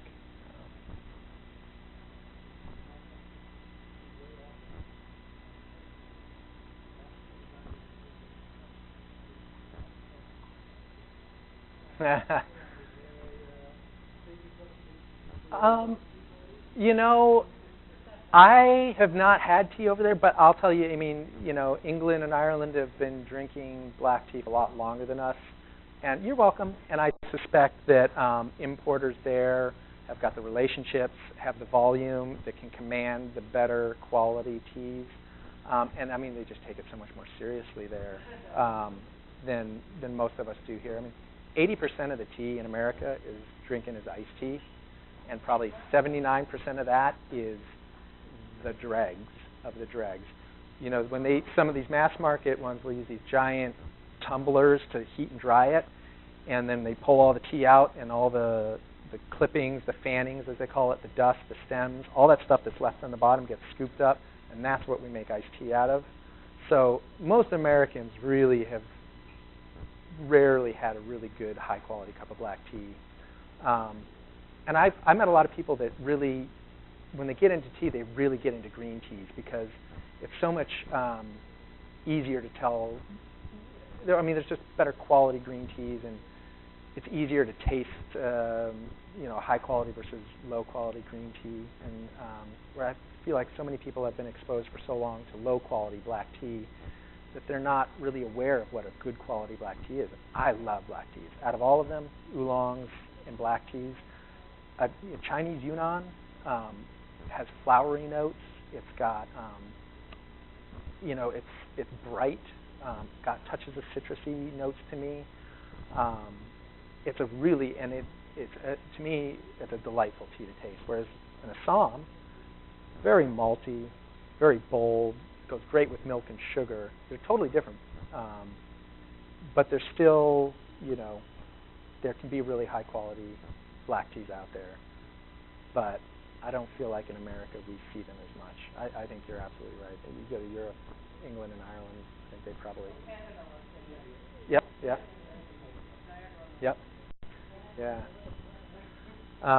Yeah. And honestly,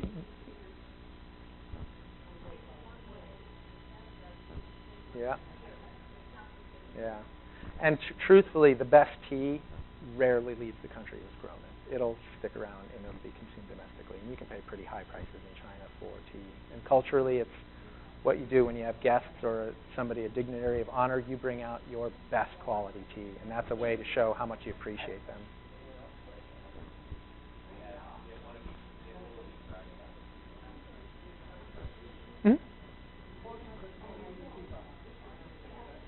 Of doing what? I like to do it simply because it keeps the tea warmer longer. And, honestly, if you, with like a black tea, you really do want it, when it hits that tea leaf, you want it at a full rolling boil. So if the teapot is warmed, it's not going to absorb some of that heat and lower that temperature a couple degrees real quickly. So if you're really going for the best quality cup of tea, I definitely recommend preheating the teapot. And then I always preheat my cup too. I pour warm water in my cup, and that's so it maintains the warmth a little bit longer. And